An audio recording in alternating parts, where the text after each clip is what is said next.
Patibong ni Duterte ang kanyang pagsama sa Netherlands at nahulog ang PNP at Marcos administrasyon.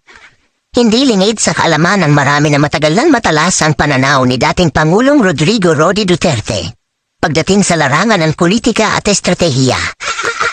At sa nangyari kahapon kung saan siya ay agad gustong dalhin sa Netherlands nang hindi dumaan sa tamang proseso, tila malinaw na nagtagumpay siya sa isang napakaingat na bitag laban sa kasalukuyang administrasyon at sa Philippine National Police, PNP.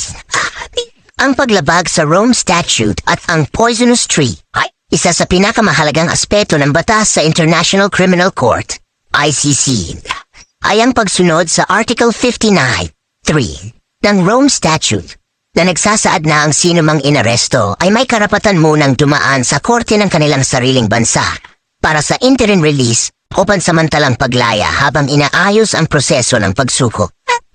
Ang competent authority sa kasong ito ay ang Hukuman Supreme Court PH ng Pilipinas at ang custodial state ay ang Pilipinas din. Ngunit ano ang nangyari? Isinakay sa eroplano si Duterte papunta sa Netherlands nang hindi man lang dumaan sa tamang proseso. Ito ay isang malinaw na paglabag sa batas ng ICC mismo.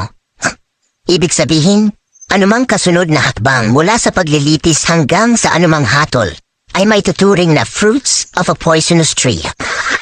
Sa madaling salita, kung ang mismong pagkakaaresto ay may depekto, lahat ng ebidensyang susunod ay maaaring ibasura. Ang pahana ni Duterte. Bakit hinayaan niyang mangyari ito? Maraming nagtatanong, bakit hindi lumaban si Duterte? Bakit tila tanggap niya ang nangyari? Ang sagot ay makikita sa mismong mga salitang kanyang binitiwan. Naiintindihan ko mga yan dahil trabaho nila ito. This is why it has come to an end. Isang pahayag na puno ng kahulugan. Ipinapakita nito na alam niyang darating ito at hinayaan niya ito mangyari hindi dahil wala siyang magawa, kundi dahil gusto niyang ilagay sa alanganin ang PNP, ang ICC at ang Administrasyong Marcos. Ang mensahe ay malinaw.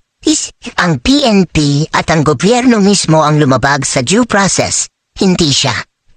Sa ganitong paraan, hindi lang niya napakita ang kahinaan ng kasalukuyang administrasyon, kundi inilagay rin niya sa peligro ang mismong kaso laban sa kanya. Paano nahulog ang Marcos admin at PNP sa pitag?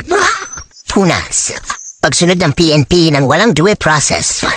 Sa halip na siguruhin dumaan sa korte ng Pilipinas, agad nilang isinuko si Duterte sa ICC, isang hakbang na labag sa batas na kanilang sinusunod. Pangalawa, pagkawalang kibo ng administrasyon. Sa halip na ipagtanggol ang soberanya ng bansa at igiit ang tamang proseso, tila hinayaan lang ng gobyerno na mangyari ito, na nagpapakita ng kanilang kahinaan sa pandaigdigang entablado. Pangatlo, pagtibay ng argumento na may bias ang ICC. Dahil sa hayagang paglabag sa Article 50(3), lumakas ang argumento na ang ICC ay hindi patas at kinagamit lamang laban sa mga pinunong hindi kaalyado ng kanluran. Ano ang posibleng mangyari ngayon? UN Security Council intervention. Ang mga bansang tulad ng Russia at China ay maaaring kumilos upang suspindihin ang ICC proceedings laban kay Duterte, gamit ang paglabag sa Article 59(3). Bilang matibay na batayan. Pagkawasak ng kredibilidad ng ICC. Kung ipagpipilitan ng ICC ang kaso laban kay Duterte, maaaring tuluyan itong mawalan ng kredibilidad, lalo na kung mapatunayan na ito ay naging isang kasangkapan lamang ng politika. Kawalan ng legal na basehan sa kaso. Dahil sa fruits of a poisonous tree doctrine, posibleng maibasura ang kaso laban kay Duterte na magbibigay sa kanya ng isang makasaysayang panalo kahit pa nasa Netherlands na siya. Isang matagumpay na estratehiya. Sa unang tingin, maaaring isipin ng iba na si Duterte ay talunan sa sitwasyong ito. Pero sa mas malalim na pagsusuri, lumalabas na siya ang tunay na nagwagi. Hinayaan niyang mahulog ang PNP at ang Marcos administration sa isang bitag na sila mismo ang lumapastangan sa batas, isang hakbang na maaaring magresulta sa pagbagsak ng mismong kaso laban sa kanya.